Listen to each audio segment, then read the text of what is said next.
Everyone, आज की video में हम इम्पोर्टेंट टॉपिक्स देखेंगे वाइवा के लिए और थ्योरी एग्ज़ाम के लिए हिस्टोलॉजी के उसमें, क्योंकि हिस्टोलॉजी में ही बच्चे ज़्यादातर जो हैं वो फंस जाते हैं। तो आपको मैं इम्पोर्टेंट टॉपिक्स बता दूंगी, जिसको आप कर लेंगे तो आपका थ्योरी और वाइवा दोनों निकल सकते हैं आराम से। तो बुक की जहाँ तक बात है, आपकी जो भी कॉलेज वाले रिकमेंड करें आपने वही यूज़ करनी है, लेकिन मुझे लाइक हुसैनी सबसे बेहतर लगी है। आप चाहो तो वीटर्स और जेंक्वेरा भी यूज़ कर सकते हो, लेकिन हिस्टो के लिए लाइक हुसैन जो है वो सबसे बेहतर है अब तक की। सबसे पहले हमारे पास जो इम्पोर्टेंट टॉपिक है वो सेल का है। भाई सेल में वो हमसे क्या क्या पूछ सकता है। सेल एक ऐसा टॉपिक है जिसमें ज़्यादातर हमारे पास स्लाइड्स वगैरह दिखाना थोड़ा मुश्किल हो जाता है, तो वो ज़्यादातर थ्योरी बेस पे ही रहता है। तो वो हम बुक से देखते हैं कौन कौन से टॉपिक ज़्यादातर हमसे पूछ सकते हैं। टॉपिक में वो आपसे ज़्यादातर सिर्फ सेल मेम्ब्रेन इसमें ज़्यादातर पूछा जाता है, या वो आपसे ये पूछ सकते हैं कि कौन सा जो ऑर्गेनेल है उसमें कौन सा स्टेन आप डालोगे तो वो स्लाइड पे आपको कौन से कलर का दिखेगा, या फंक्शन पूछ लेंगे किसी ऑर्गन के। इससे ज़्यादा इस चैप्टर में वो आपसे कुछ नहीं पूछेंगे। और जहाँ तक इसकी बात है, जंक्शन वाला टॉपिक है, इससे भी ज़्यादातर सवाल नहीं बनते हैं, और ये सेल डिवीज़न वगैरह ये आगे भी आप एक्सक्लूड कर सकते हो। सही है। तो बस मतलब सेल के टॉपिक से आपको सिर्फ ये पता होना चाहिए कि कौन सा ऑर्गेनल क्या काम करता है, उसका कौन सा स्टेन है, बस। और सेल मेम्ब्रेन को अच्छे से थरली पढ़ लेना आप। दूसरा टॉपिक हमारे पास एपिथेलियम का है। एपिथेलियम इतना इंपॉर्टेंट टॉपिक है, आप सेल छोड़ दो बेशक, लेकिन एपिथेलियम नहीं छोड़ना। अगर आपने हिस्टो में अगर चाहते हो कि पास हो जाओ एटलीस्ट, तो एपिथेलियम ज़रूर करना। एपिथेलियम में आपको क्या क्या पता होना चाहिए कि एपिथेलियम की बेसिक डेफिनेशन पता होनी चाहिए, कौन कौन सी दो टाइप की होती हैं, ग्लैंडुलर, कवरिंग। और फिर ज़्यादातर कवरिंग की बेसिक टाइप्स हैं। ये जो पिक्चर है ना, इसको घोल के पी जाओ आप, क्योंकि वो आपसे इसमें ये पूछ सकता है कि भाई सीधा सीधा तो वो आपसे ये बोलते हैं कि एपिथेलियम की टाइप्स बता दो। फिर वो आपसे ये बोलेगा अच्छा आपने टाइप्स बता दी, किसी भी एक टाइप को लेगा उसका बोलेगा एग्जाम्पल बता दो। तो इस तरीके से भी पूछते हैं कि आपको ये फ़ोटोज़ की दिखा देंगे पिक्चर स्लाइड पे, तो पूछेंगे भाई ये कौन सी एपिथेलियम है, आप बता दोगे भाई ये इस जगह की ये वाली एपिथेलियम है। फिर वो आपसे पूछेंगे भाई ये कहाँ पाई जाती है, एग्जाम्पल दो। तो इस टाइप से इस मतलब एपिथेलियम के टॉपिक से अच्छे खासे सवाल निकलते हैं, और मेनली ये बहुत इंपॉर्टेंट टॉपिक है हिस्टो का। ये नहीं करोगे तो फेल हो जाओगे, ये कर लो पास हो जाओगे, बाकी को थोड़ा हल्का हाथ रख लो, लेकिन इसको ज़रूर करना आप। अगला हमारे पास ग्लैंड्स का टॉपिक है। ग्लैंड्स भी एपिथेलियम जितना ही वेटेज रखता है, लेकिन थोड़ा सा कम इसका हम कर सकते हैं। इसमें भी वो आपसे क्लासिफिकेशन की बेसिस पे ही सवाल हो सकता है। ग्लैंड्स आपने किस तरीके से पढ़ने हैं, कितने टाइप्स के ग्लैंड्स हैं, ठीक है, और कौन सा ग्लैंड कहाँ पाया जाता है, मतलब ग्लैंड का नाम और उसकी एग्जाम्पल, बस। और वो सिंपल है कि कॉइल्ड है या कॉम्प्लेक्स है या क्या है टाइप। इस तरीके से जैसे एपिथेलियम पढ़ोगे ना आप, वैसे ही ग्लैंड्स भी पढ़ लेना। सही है। तो सारे ग्लैंड्स के जो नाम है वो लिख लिए थे, और आगे मैंने ये लिख लिया था कौन सा ग्लैंड कहाँ पाया जाता है, ताकि मुझे रिव्यू के टाइम पे, रिवीजन के टाइम पे आसानी हो सके। तो ये भी बहुत इंपॉर्टेंट है, बस नाम याद करो कौन सा ग्लैंड है, कहाँ पाया जाता है, क्योंकि ज़्यादातर यही पूछते हैं। उस तरीके से आपको डायग्राम्स दे देंगे। देखो ये दो डायग्राम्स है ना, ये बहुत इंपॉर्टेंट है।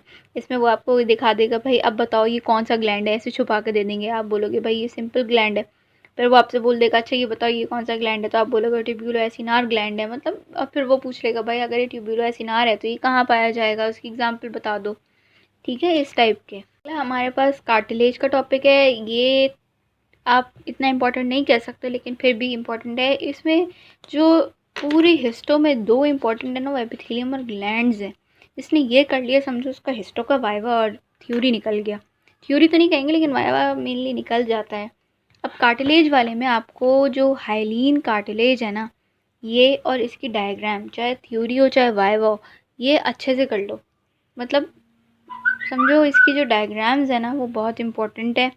और हाइलीन कार्टिलेज, कार्टिलेज में सिर्फ हाइलीन कार्टिलेज कर लोगे तो मतलब अच्छा हो जाएगा। बहुत अच्छा तो नहीं, लेकिन अच्छा हो जाएगा। हमारे पास बोन का है।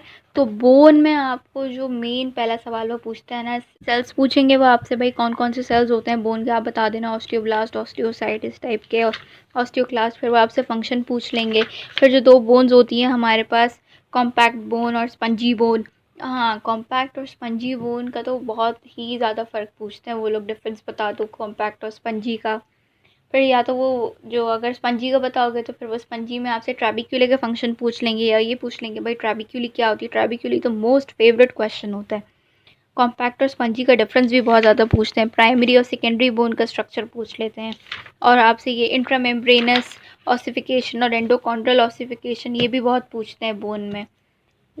ये क्या कहते हैं, तीसरे नंबर पे इम्पॉर्टेंट आता है आपके पास एपिथेलियम ग्लैंड्स और फिर आपके पास बोन आएगी। तो मतलब बस इतना पता हो तो आपका वाइवा निकल जाएगा।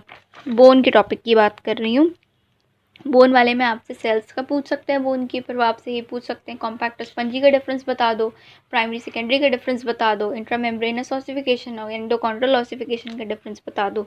बस यही मोटे मोटे टॉपिक्स हैं बोन से। हमारे पास ब्लड सेल का है। ब्लड सेल में वो सीधा सीधा आपसे ये पूछेंगे, ये वाली डायग्राम देखो, ये वाली जो डायग्राम है तो सेल के ब्लड के टॉपिक में वो आपको ये डायग्राम दिखाएंगे और फिर आपसे पूछ लेंगे आप बताएं अब ये वाला सेल कौन सा है, ये वाला सेल कौन सा है। अगर डायग्राम नहीं दिखाते फॉर सपोज तो वो आपसे पूछ लेंगे कि रेड ब्लड सेल का न्यूक्लियस कैसा होता है, मोनोसाइट का कैसा होता है और कौन सी सेल का कैसा न्यूक्लियस होता है, वो उसका कौन सा स्टेन यूज़ होता है।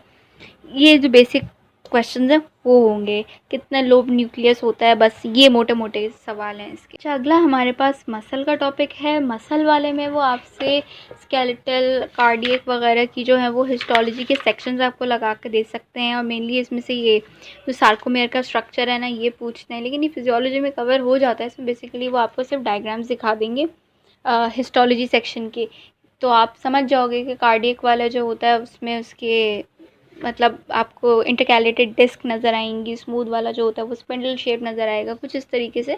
मतलब उसकी सिर्फ हिस्टोलॉजिकल डायग्राम्स आपसे वो आइडेंटिफाई करवा सकते हैं, इससे ज़्यादा कुछ नहीं। सी है ना, ये इस टाइप के सेक्शंस आपसे पूछ सकते हैं।